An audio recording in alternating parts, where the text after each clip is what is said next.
The universe was a vast, indifferent canvas, but tonight, a cold prickling crawled on my skin. Our sensors, usually silent in this dead sector, pulsed with an impossible energy signature, a faint whisper from the abyssal dark. The bridge of the asterisk Aether hummed with controlled tension. Unprecedented, I stated, the holographic projection of the anomaly shimmering before my crew. Dr. Eris Thorne, our xenobotanist, leaned forward, eyes alight. A stable, high-energy source defying known physics, Captain, potentially revolutionary.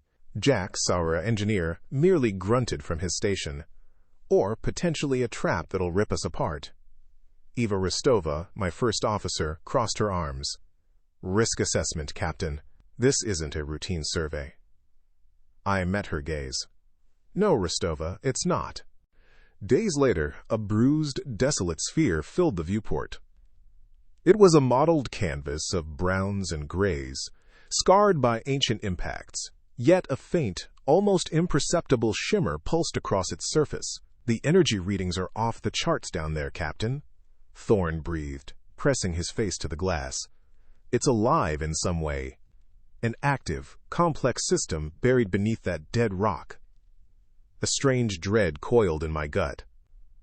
The stars outside were cold, but this planet radiated an unnatural chill, a promise of something vast and terrible. In the hangar bay, the landing craft sat, a sturdy beetle against the vastness. Thorne, Jax, you're with me, I announced, snapping my helmet into place. Jax checked his blaster, a grimace on his face. Just another day in the black, eh, Captain? Probably just a faulty sensor reading or a particularly aggressive mineral deposit. Rostova stepped forward, her expression tight. Remember protocols, Lena. Unidentified energy, uncharted system. We proceed with extreme caution. I nodded. Understood, Eva. We're going in, but we're coming back. The landing craft shuddered, fire licking the viewport as we plunged through the planet's atmosphere. Strange, iridescent clouds swirled around us, crackling with errant energy. Turbulence heavy, Captain, Jax yelled over the roar, wrestling with the controls. And the energy signature? It's directly below us, a massive fissure opening up like a wound. My hands gripped the yoke, knuckles white. Below, the fissure yawned, a promise of both discovery and unimaginable horror. We were going in. Whether we liked it or not, the landing craft's ramp hissed open, spitting a plume of recycled air into the planet's atmosphere. My boots crunched on the dusty ground, a sound swallowed by the absolute silence. No wind, no distant rumble, just the muted hum of our suit's life support. This wasn't dead, it was dormant. A desolate canvas of brown and gray stretched to a bruised horizon, pocked with craters like ancient scars. Thorne, already a few steps ahead, knelt, a scanner in his gloved hand. Lena, Jax, look at this, he called, his voice a low hum in my comms. He pointed to a cluster of crystalline structures erupting from the rock, sharp, geometric, too perfect to be natural. Not igneous, not metamorphic. No known crystalline lattice. And the angles. Jax peered over his shoulder. Looks like someone forgot to clean up their scrap heap, Doc. His cynicism was a familiar comfort in this unsettling quiet. The energy readings from the fissure were screaming in my helmet's display, a frantic red pulse against the cool blue of our suit diagnostics. It gaped before us, a monumental gash in the planet's skin, far wider and deeper than it had appeared from orbit. As we approached, a faint, internal light began to bleed from its depths, casting an unsettling soft glow on the jagged edges. It wasn't just a fissure, it was a wound, or perhaps a mouth. The rock around the opening seemed to shimmer, almost to breathe, a slow, deliberate expansion and contraction that made the hairs on my neck prickle. Unprecedented energy spike, Thorne breathed, his voice laced with awe, his scanner's readout flashing wildly. It's organic. Look at the spectral analysis. Jax swore under his breath. Organic, huh? Great. So we're not just poking a dead rock. We're sticking our heads in a sleeping beast's gullet. My own thoughts echoed his warning. This wasn't just a power source. It was something else. something alive and far grander than any of us had dared to imagine. The descent into the fissure was like falling into a living dream. The walls, initially rough rock, quickly transformed into something else entirely. Bioluminescent fungi clung to every surface, casting a pervasive blue light that shimmered and pulsed with an inner rhythm. Strange, gelatinous flora swayed in currents of stale air, their forms alien and beautiful, yet deeply unsettling. The air grew thick, humid, and carried an unidentifiable, cloyingly sweet scent, like decaying fruit and ozone. Thorn's exclamations filled our comms, his scientific curiosity overriding his caution. Remarkable. An entire xenobotanical ecosystem, thriving in an enclosed environment. The energy transfer mechanisms must be incredible. I found myself mesmerized, my hand brushing against a shimmering tendril that retracted slowly at my touch. It was beautiful, yes, but the beauty felt like a lure, a velvet trap.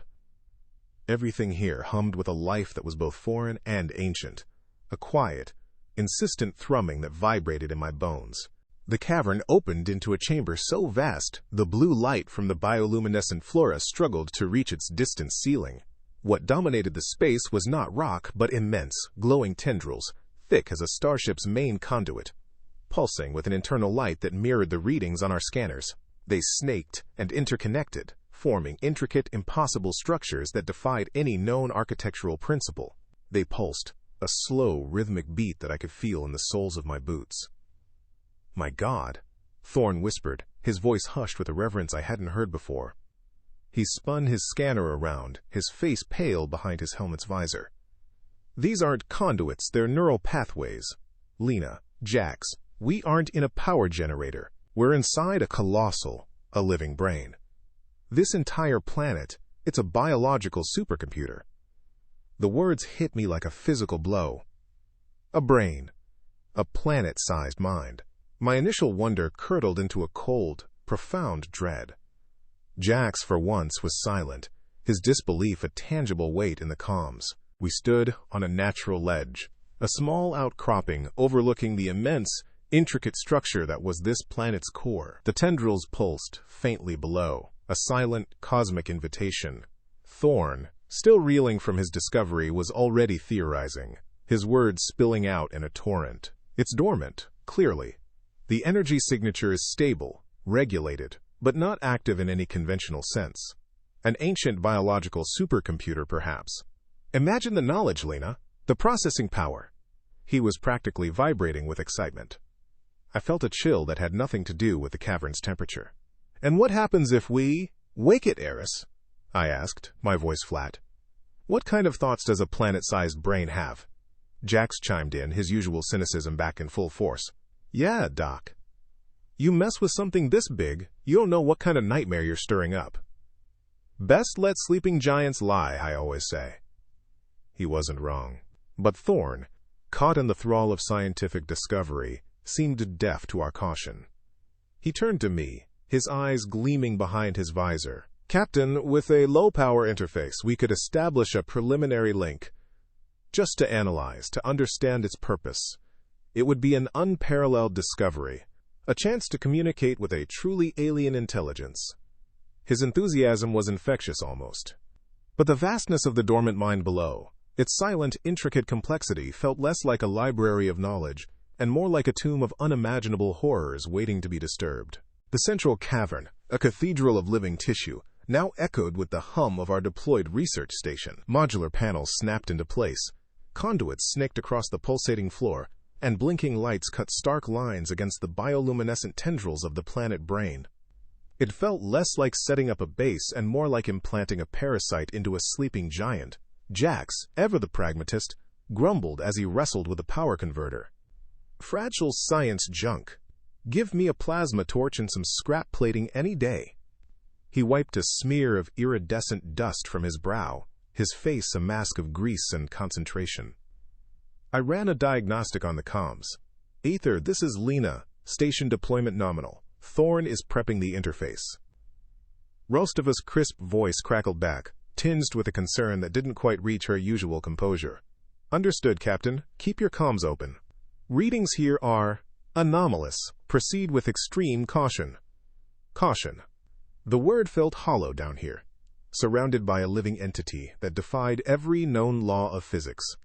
Thorn, already lost in a forest of screens and holographic projections, seemed oblivious to the encroaching sense of intrusion. His curiosity, a relentless current, pulled us ever deeper into the unknown. Inside the cramped research station, the air grew thick with anticipation, a metallic tang mingling with the cavern's sweet alien scent. Thorn, his face alight with an almost manic glee, sat before a console wired directly into one of the brain's smaller, accessible tendrils. Preliminary psychic interface initiated, he murmured, his fingers dancing across the controls. Low-power pulse, purely observational. We're just knocking on the door, Captain. I watched the energy readings spike and dip across his screen, a chaotic symphony of alien thought. A door that's been sealed for millennia, Thorn. We don't know what's on the other side. Or what might be disturbed. My voice was calmer than my insides, which felt like a knot of cold steel. The universe had a way of punishing hubris, and poking a planet-sized brain felt like the ultimate act of it. He glanced at me, a flicker of irritation in his eyes. This isn't about disturbance, Captain. It's about understanding. Imagine the knowledge, the sheer scope of consciousness. His gaze drifted back to the tendril, which seemed to pulse with a slightly more insistent rhythm, a subtle shift in the bioluminescence. The brain was listening. Or maybe it was already responding. The response wasn't subtle for long. A high-pitched whine, originating not from our equipment but from deep within the cavern, pierced the air. It wasn't a sound so much as a vibration, an agony that resonated in my teeth, my bones, my very skull. The station lights flickered wildly, then died, plunging us into the cavern's pulsing blue glow. Equipment screens went black, then flashed with distorted, incomprehensible glyphs. "Cut the connection, Thorn!" I yelled, my voice a raw rasp against the rising psychic cacophony. My vision swam, the cavern walls seeming to twist and writhe, the tendrils outside pulsing with violent, blinding light. The sweet scent turned acrid, stinging my nostrils. Thorn was already fumbling, his hands shaking. "I'm trying. It's overwhelming the dampeners." Jax, beside me, clutched his head, a guttural groan escaping his lips. "What in the seven hells? My head! It feels like someone's screaming inside it." He wasn't wrong. 1,000 voices, 1,000 emotions, all alien and agonizing, tore through my mind. I fought for control, gripping the console, trying to ground myself against the rising tide of pure, unadulterated psychic chaos. The surge receded as quickly as it came, leaving behind a ringing silence that felt heavier than the previous noise. But it wasn't truly silent. Whispers, insidious and chilling, slithered into the corners of my mind. Around me, my crew reacted to unseen terrors. "No, not that! Get away from me!" A junior tech screamed, scrambling backward into a corner, batting at empty air. His face was pale, eyes wide with a fear I couldn't see the source of. Jax, slumped against a bulkhead, muttered, "The dark, it's watching. Always watching." His gaze was fixed on nothing, his breath coming in ragged gasps. I saw him clench his fists, his knuckles white. I knew his fear of being helpless, of being trapped in the dark. Thorn at his console was trembling, his eyes fixed on a data stream that only he could interpret. "My research, it's all tainted, a failure. Every hypothesis, every calculation, a lie." He clawed at his hair, consumed by visions of scientific disgrace. I struggled to ground myself, to ground them. "It's not real. It's just feedback." But even as I spoke, a fleeting shadow danced at the edge of my own vision, a familiar, chilling shape that promised to drag me back into a past I'd buried. The planet brain was awake, and it was reaching into our minds. The whispers and hallucinations were merely the prelude. A blood-curdling scream tore through the cavern, not from within the station, but just outside. Crewman Miller, who had been on exterior sensor duty, fell to his knees, clawing at his face. "No! My hands! They're burning!" I scrambled to the viewport. From the bioluminescent mist swirling around Miller, a grotesque, shadowy figure began to coalesce. It was amorphous, shifting, yet undeniably Inaya, Ingen Miller, a Trentius 20. Its form, vaguely humanoid but twisted, its limbs like burning tendrils. It lunged, its shadowy form solidifying around Miller. "Fire!" I barked, grabbing my blaster. Jax, shaking off his daze, raised his own weapon, sending a bolt of energy streaking towards the creature. It struck true, but the nightmare figure merely rippled, absorbing the impact. Then, with a sickening crunch and a final gurgling cry from Miller, the creature dissolved back into the mist, leaving nothing but a charred scorch mark on the cavern floor and the acrid smell of ozone and burnt flesh. It was no longer just a nightmare. It was real. And it had killed. The cavern erupted. The bioluminescent mist, which had moments ago seemed ethereal and beautiful, now roiled with malicious intent, coalescing into forms that clawed at the edges of my vision. Where one crewman's nightmare had claimed him, now 2, 3, 4 more flickered into existence. Shadowy figures with too many limbs, grotesque beasts that moved with unnatural speed, things plucked directly from the deepest corners of a mind under siege. "Fall back! Fall back to the station!" I roared, my voice raw, barely audible over the screams that mingled with the wet, tearing sounds. Blaster fire ripped through the air, futile against entities that seemed to absorb the energy, growing more defined with each hit. Thorn, pale and wide-eyed, stumbled beside me, firing his small sidearm at a shifting mass that resembled 1,000 grasping hands. Jax, ever the pragmatist, was already herding the remaining crew, pushing them toward the research station's flickering entrance. "Move! Move it, people!" he bellowed, his own blaster spitting defiance. We were running, not fighting. A desperate scramble for the flimsy sanctuary we'd built, abandoning our fallen to the terrors we had unwittingly unleashed. The heavy hatch of the research station hissed shut, an audible gasp of recycled air escaping as we slammed the emergency locks. The sounds of the cavern, the wet thuds and the chilling screams, were dulled but not silenced. Inside, the station became a crucible of fear and frantic activity. Jax, a man of action, immediately began bracing the primary entrance with whatever loose plating and crates he could find, his movements efficient despite the tremors that still shook the cavern. Sparks flew from his portable welder, illuminating the sweat on his brow. "This ain't gonna hold them forever, Cap," he grunted, his voice a low rumble. "Just gotta hold long enough." Thorn, meanwhile, was hunched over his console, fingers flying across the holographic displays, his face a mask of frantic confusion. The psychic feedback, it's off the charts. It's not just visions anymore, Lena, it's something else. His voice was a frantic whisper. I scanned the faces of my surviving crew, wide, terrified eyes, hands trembling as they reloaded weapons or clutched at comms that only hissed static. The air was thick with their fear, a palpable thing that seemed to hum from the very walls. I joined Thorn at his console, the erratic energy spikes on his screen mirroring the frantic beat of my own heart. "What is it, Eris? What's happening out there?" I asked, trying to keep my voice steady, professional. He turned to me, his face bleached of color, eyes wide with a terror that transcended mere physical danger. It's not just sending visions, Lena. It's not just projecting our fears into our minds. It's creating them." He jabbed a trembling finger at a complex waveform. The energy signature, the mass fluctuations, the psychic output is being translated into physical matter. It's manifesting them, our nightmares. It's making them real. The realization hit me like a physical blow. The brain, this ancient biological supercomputer, wasn't merely a dormant relic. It was a cosmic projector, a sculptor of dread.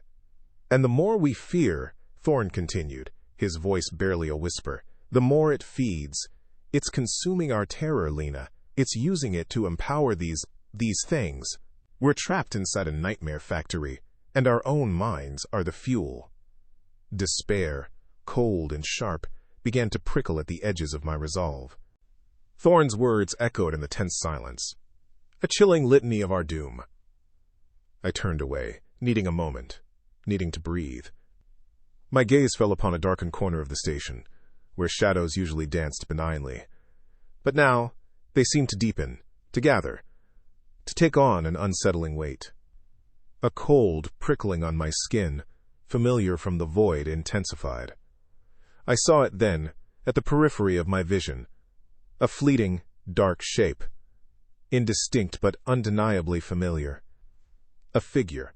Faceless, yet radiating the crushing weight of a failure I had carried for years. a decision that had cost lives. My breath hitched. It was coalescing, taking form. Just for me. My own nightmare, a living accusation, beginning to manifest in the very place I was supposed to be safe.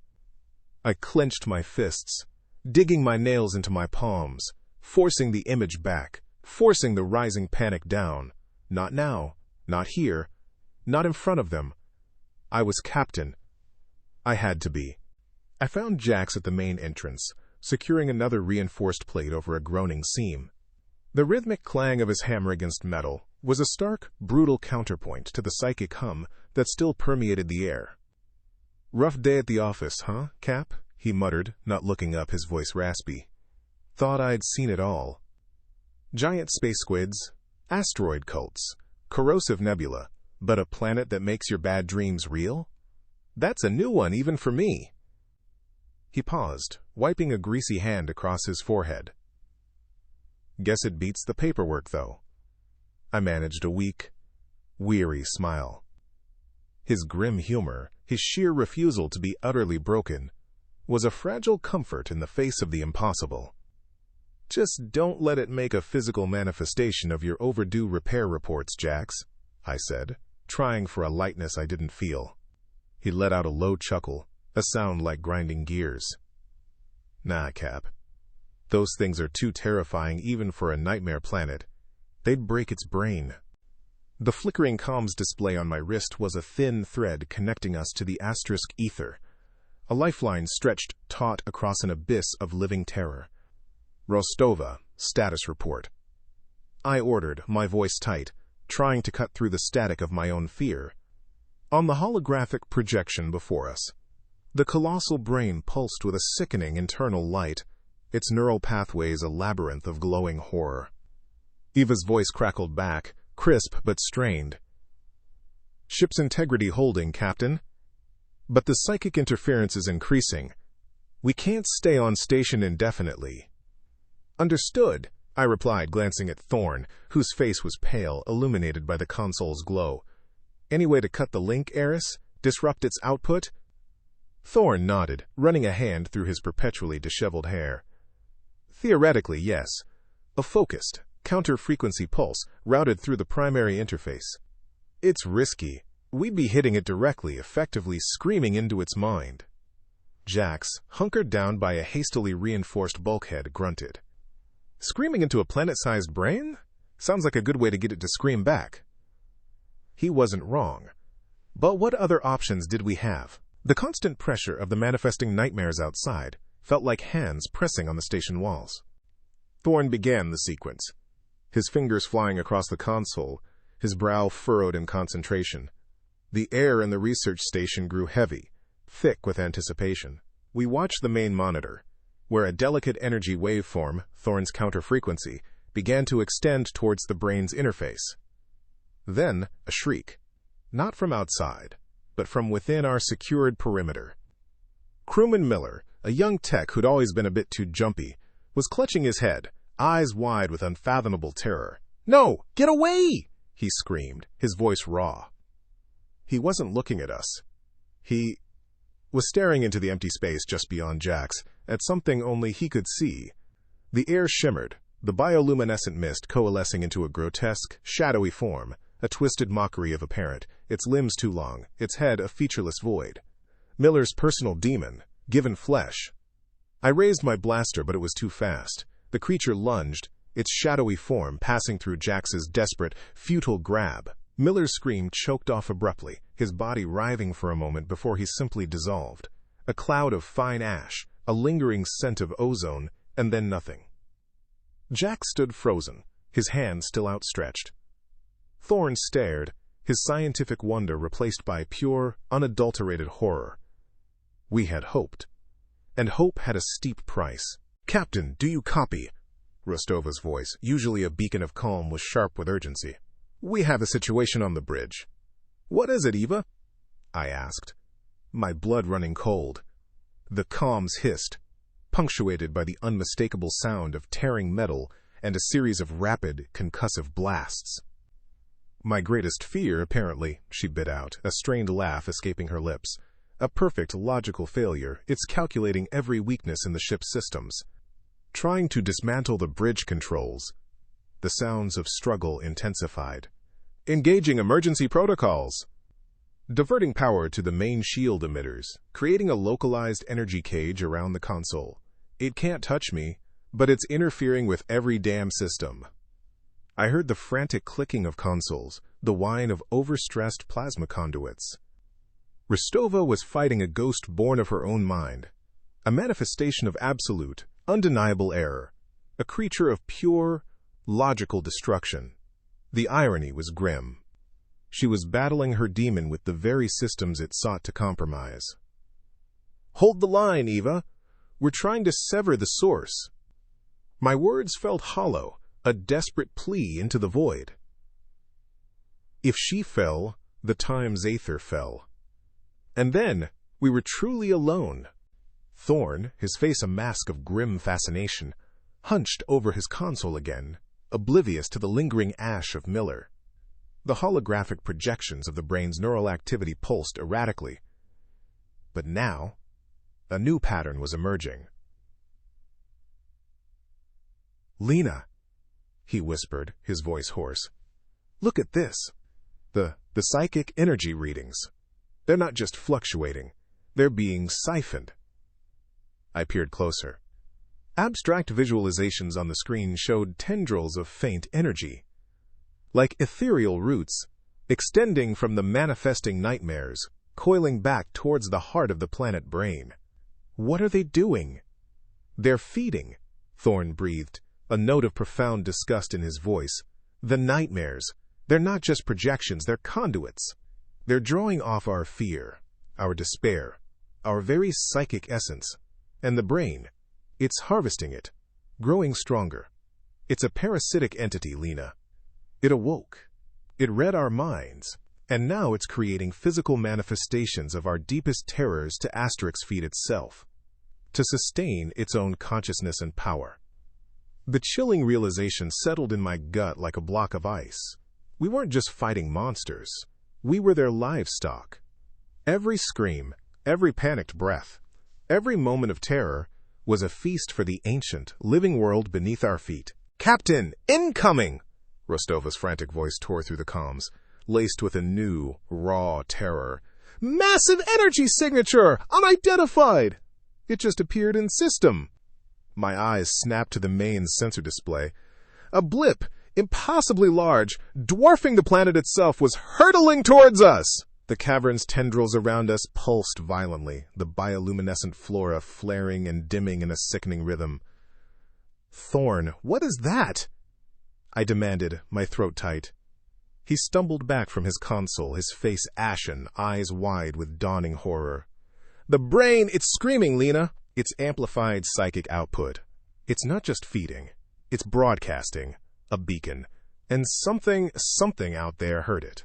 He pointed a trembling finger at the sensor display, then at the pulsing cavern walls. "It's attracting a predator. A larger one. Something drawn to immense psychic energy. To the fear, our fear." A profound cosmic dread settled over me. The universe, vast and empty, wasn't just indifferent. It was hungry. And the planet, in its awakening, had just rung the dinner bell. "Captain, you need to see this now."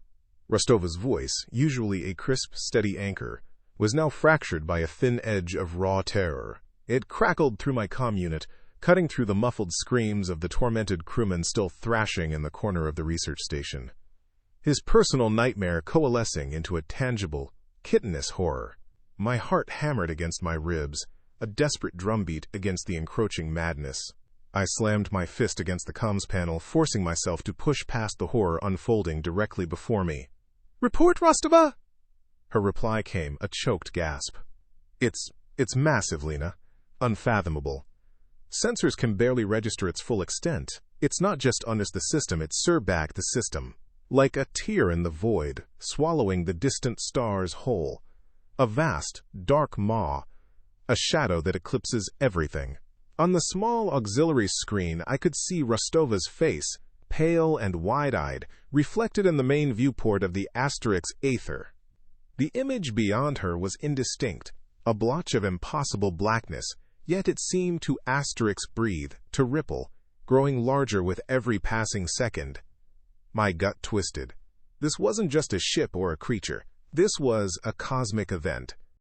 "It's here," Thorn whispered, his voice barely audible, pulling me from the chilling image on the comm. He was hunched over his console, fingers flying, sweat plastering his hair to his forehead. His face was a mask of scientific horror, the kind of absolute dread that only comes from understanding too much. The archives, the legends, they're real. Ancient xenological pictograms flashed across his main screen. Crude drawings of vast, tentacled entities devouring planets, followed by more complex theoretical models of psychic consumption. It's a dream eater, Lena. A cosmic predator. It drifts through the void, drawn by immense psychic energy, by the concentrated fear of sentient life. It consumes entire worlds, draining them of their thoughts, their emotions, their very essence. The planet Brain, it was a beacon, a dinner bell. I looked at the grotesque images, then back at the pulsing tendrils around us. A cold, absolute certainty settled in my bones. There was no fighting this, no strategizing, no scientific breakthrough. We had woken a god, and in doing so attracted a demon. "Rostova, plot an immediate escape vector. Maximum burn. Get us out of here now." I barked into the comm, my voice strained but firm. No time for pleasantries, no time for debate. "Thorn, start cutting everything. Jax, prep the landing craft for immediate launch. We're evacuating the station." "Escape vector is complicated, Captain," Rostova replied, her usual composure cracking. "The entity's psychic emissions are already affecting the Aether systems. Hull integrity is fluctuating, comms are spotty. Getting a clean jump window will be difficult. And the ship is vulnerable to direct psychic attack." Jax, already moving like a man possessed, began cycling power to the landing craft's thrusters, sparks flying from ancient conduits. "Difficult is an understatement, Cap. This thing outside, it's going to tear us apart before we even get off the ground if we don't move fast." He was right. We were trapped in a living nightmare, and an even greater one was coming to feast. The cavern groaned. Not just the usual ambient hum of the living brain, but a deep, resonant rumble that shook the research station to its core. Dust rained down from the bioluminescent ceiling, clinging to the glowing fungi like gray snow. "What the hell was that, Jax?" I yelled, scrambling to steady myself as the floor pitched. "The whole damn planet's reacting, Cap!" Jax shouted back, his eyes wide as he glanced at an external sensor reading. "Psychic feedback's going critical! And something's descending. Fast!" I peered through the station's reinforced viewport. Above, where the fissure opened to the sky, a colossal shadow was indeed falling. Not a cloud, not debris, but an extension of the Dream Eater itself. Tendrils, impossibly vast and dark, began to pierce the bruised atmosphere, plunging into the planet's surface. The cavern's organic walls pulsed erratically, its tendrils throbbing with a sickly, amplified light. The nightmares around us, previously lurking, now surged with renewed intensity, their forms sharpening, their hunger palpable. The air itself tasted of ozone and absolute despair. "Get to the craft, now, !" I screamed, the world literally coming apart around us. The sprint to the landing craft was a blurred nightmare. Every step was a gamble, every shadow a potential terror. The cavern was in full collapse now, groaning and buckling under the Dream Eater's encroaching presence. Chunks of bioluminescent rock rained down, narrowly missing us, kicking up clouds of glowing dust. Nightmares, no longer content to merely stalk, lunged from the shadows, a shapeless terror for Thorn, a monstrous, burning regret for a surviving crewman who screamed before being swallowed by the gloom. "Keep moving," I yelled, dragging Thorn by his arm, his scientific awe replaced by primal fear. Jax, despite his usual grumbling, moved with surprising speed, his blaster spitting bolts of energy at anything that moved too close.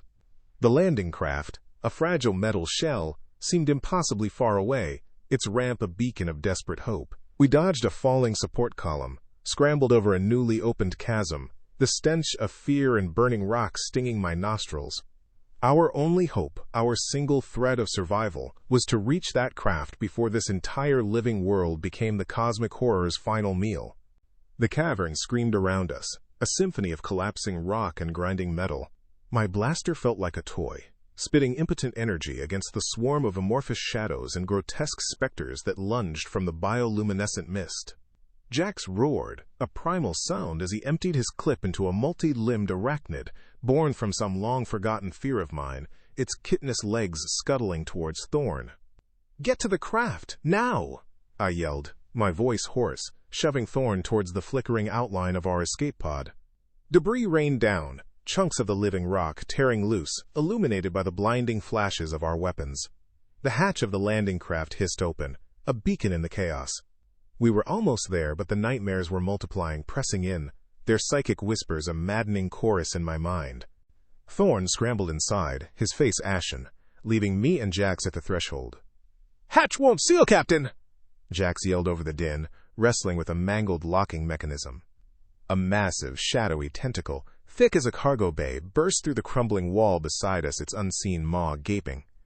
It was my own failure, my deepest fear given form, reaching for me. "Go, Lena. I'll buy you time," Jax shouted, his voice grim, already turning his back on me, his heavy boots bracing against the collapsing floor. "No! Jax, don't!"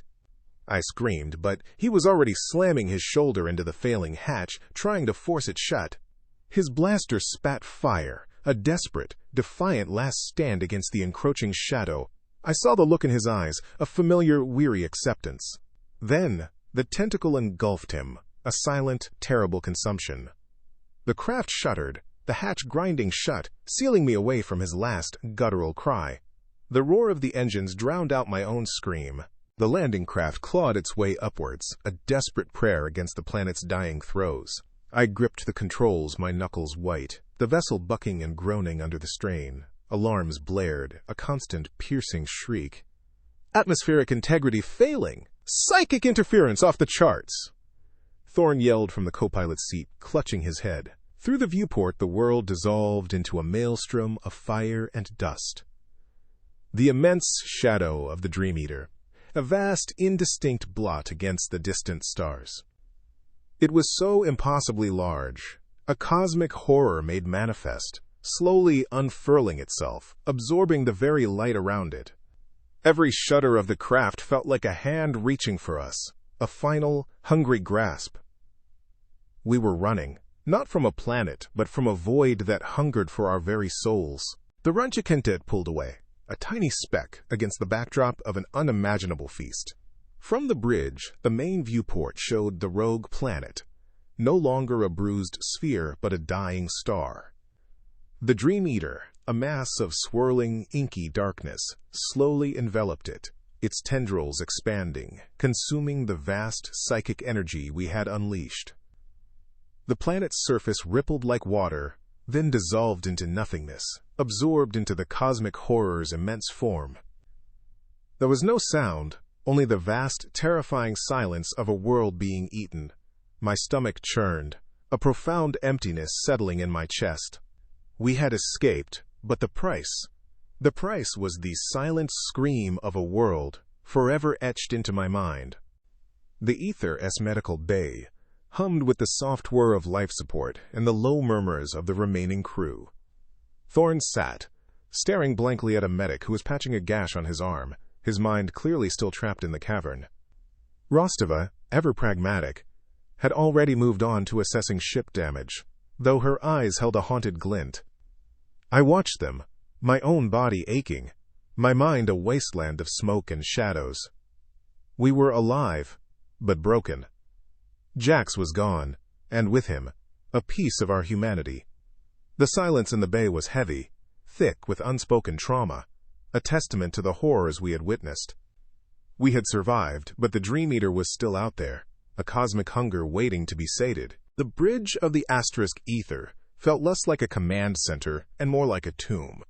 Jax's absence was a gaping wound, but the raw terror of what we'd left behind and what still lurked outside demanded my attention. I stood before the main console, holographic projections of the Dream Eater's impossibly vast form shimmering above a data readout of the now-vanished planet. The anomaly, I began, my voice a rasp, was a planetary-scale biological supercomputer. It communicated through psychic energy, manifesting our deepest fears as physical constructs. It fed on that fear, growing stronger with every scream, every death. I saw Rostova's face, usually a mask of professional calm, pale further.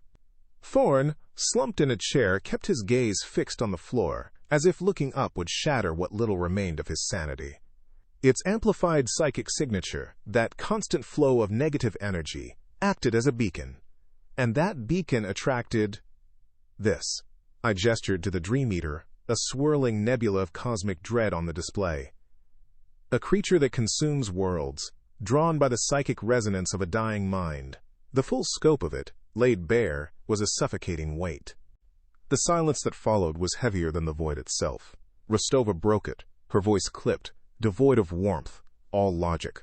We cannot outrun it indefinitely, Captain. Our shields are compromised, and its psychic emissions are already affecting the ship. We need a definitive distraction. Something substantial enough to buy us a window for a clean jump. She turned to the holographic display, her finger tracing a trajectory. The planet brain. It's still a source of immense psychic energy. We can amplify it, overload its output, turn it into a supernova of agony. Thorn's head snapped up, his eyes wide with horror. Amplify it? Eva, you mean turn a sentient being into a bait? A sacrifice? His voice was a choked whisper, disbelief battling with dawning understanding. We woke it. We tormented it. Now we're going to use its death throes as a shield? Rostova's gaze was unyielding. It's a calculation, Doctor. One world or potentially countless others. This entity will follow the strongest psychic signature. We give it what it wants, then we run. My gut twisted. It was a devil's bargain, trading one horror for the chance to escape another. Thorn pushed himself to his feet, swaying slightly, his face wet with tears I hadn't seen him shed before.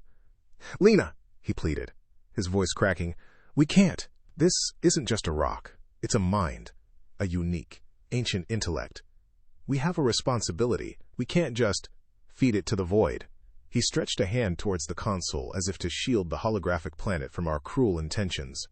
Imagine the agony, Captain.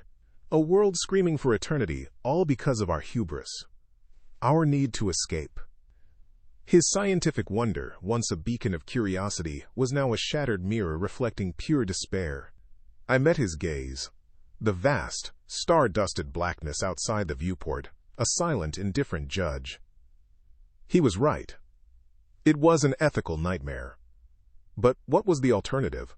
Watch the asterisk Aether and everyone left on it be consumed? The decision tasted like ash. I looked from Thorn's anguished face to Rostova's grim, determined one.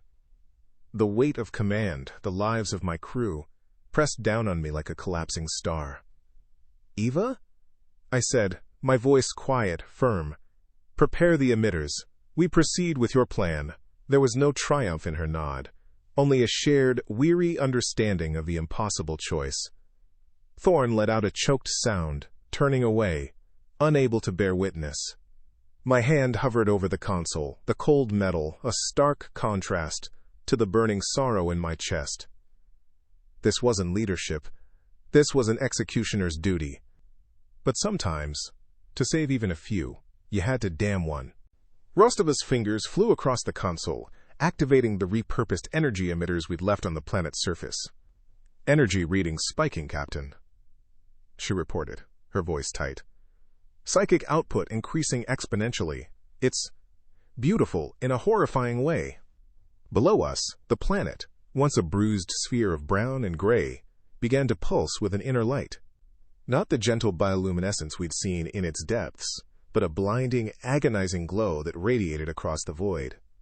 It was a silent scream, amplified 1,000-fold, a beacon of pure, concentrated terror. Thorn stood rigid, watching the display, his hands clenching at his sides. The Dream Eater, a colossal shadow against the distant stars, visibly reacted. Its amorphous form shifted, tendrils of darkness reaching out, drawn by the irresistible lure of such immense, agonizing energy. It was moving. Swiftly. Our bait had worked. The main viewport of the asterisk Aether displayed a spectacle that curdled the blood. Below us, the planet we'd just fled pulsed with a sickening, vibrant light, a beacon of pure psychic agony. And then, the Dream Eater moved. Its form, a swirling vortex of cosmic shadow and impossible angles, descended with a terrifying swiftness, not merely touching the planet, but enveloping it. I watched, transfixed, as the glowing orb beneath its colossal mass seemed to deflate, to be drawn inward, like a lung exhaling its last, agonizing breath.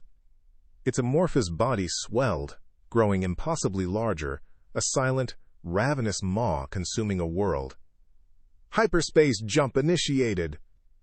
Rostova's voice was a tight, sharp command, cutting through the horror. Her fingers danced across the console, every movement precise, practiced. Course laid in. "Get us out of here, Lena!" I gripped the helm, knuckles white. Thorn stood beside me, his face pale, his eyes wide and fixed on the dying world. A silent scream etched into his features.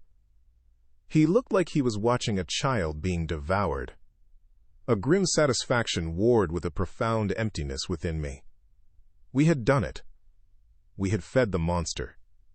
But the cost was a world scream echoed in my own soul. The stars ahead blurred, then stretched into blinding streaks of light as the asterisk Aether tore itself free, leaving the cosmic horror to its meal. Hyperspace. The silence was a physical thing, pressing down on us, heavier than any gravity well. The stars were gone, replaced by the dizzying, nauseating tunnel of warped light. It should have been a relief, but it felt like a coffin. I looked at my crew. Rostova, at her station, her shoulders stiff, her gaze distant. Thorn, huddled in a corner, his head in his hands, muttering to himself in a language I didn't understand, probably some ancient xenological lament. Their faces were etched with the trauma of what they'd witnessed, what we'd done, haunted, every one of them. The hum of the asterisk Aether Notch S engines was the only sound, a constant, low thrum that did little to fill the void. We had escaped the monster, yes, but not the memories. Not the ghosts. The silence was not empty. It was filled with the echoes of a planet's dying shriek, with the last, defiant grin of Jax, with the sickening crunch of bone as nightmares became real. The cost of survival out here was never just credits or sweat. It was always a piece of your soul, a piece you never got back. The corporate debriefing room was everything the asterisk Aether wasn't. Pristine, sterile, and utterly devoid of soul.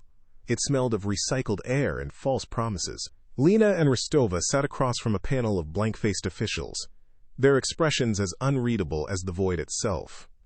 Our report was a masterpiece of half-truths and calculated omissions. "Equipment malfunction," Lena stated, her voice calm, devoid of the tremor that still vibrated in her hands.